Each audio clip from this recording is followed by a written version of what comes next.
ভাই এইটা হচ্ছে আমাদের খামার। এই যে হচ্ছে গরুর শেড, এখানে এই শেডে হচ্ছে প্রায় 50টার মতো হচ্ছে গরু রাখা যায়। এখন হচ্ছে অন্ধকার, সন্ধ্যা লেগে গিয়েছে, যার জন্য দেখা যাচ্ছে না।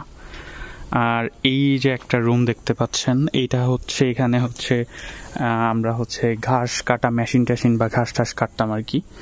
আর এই সাইডে দেখতে পাচ্ছেন এই যে লম্বা যে রুমটা, এখানে হচ্ছে মুরগির শেড। এটা এখানে হচ্ছে মুরগি পালা হইতো। এখানে প্রায় সোনালী মুরগি হচ্ছে প্রায় 1200 থেকে 1400-র মতো ধরবে, এবং পোলট্রি হচ্ছে প্রায় 800-র মতো ধরবে।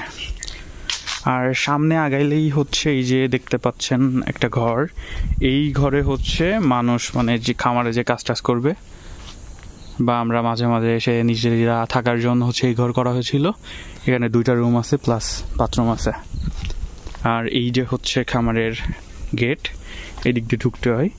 আর এই সাইডে দেখতে পাচ্ছেন এই যে গাছগাছালি, এখানে বিভিন্ন ধরনের ফল গাছ, যেমন লিচু গাছ, এখন সব লিচুর ফুল চলে আসছে। আম গাছ, আমের ফুল চলে আসছে। লেবু আছে, এই যে দেখেন লেবুতে অনেক ফুল আসছে। বেশিরভাগ মোটামুটি হচ্ছে আম গাছ, লিচু গাছই হচ্ছে, আর পেয়ারা গাছ লাগানো। আর সোজা গেলে হচ্ছে আপনার ফাঁকা জমি আছে। এখানে হচ্ছে আমরা যখন গরু ছিল আমাদের, তখন এখানে হচ্ছে ঘাস লাগাইতাম। এই যে পুরা জমিতে হচ্ছে ঘাস লাগানো ছিল। আর খামারের চারদিকে হচ্ছে তার কাটা দিয়ে হচ্ছে ঘেরা, পুরা চারদিকে হচ্ছে তার কাটা দিয়ে ঘিরে রাখা।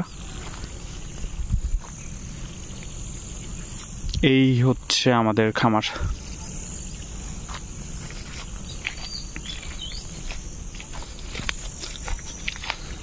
মোটামুটি এখন সব ফল গাছেই ফুল চলে আসছে, পেয়ারা গাছ, লিচু গাছ। এই যে এখানে এটা হচ্ছে চাইনিজ কমলা। এখানেও এই গাছটায় প্রচুর পরিমাণে হচ্ছে কমলা ধরে, মানে একদম পাতা আর কমলা প্রায় এক হয়ে যায়। আর এইটা হচ্ছে মালটা গাছ, এখানে প্রচুর পরিমাণে মালটা ধরে।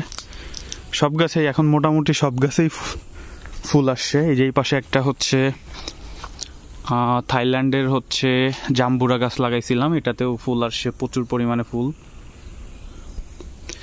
মানে এইবার দেখতে পাচ্ছি প্রায় সব গাছেই অনেক ফুল আসছে। তো এই হচ্ছে আমাদের খামার।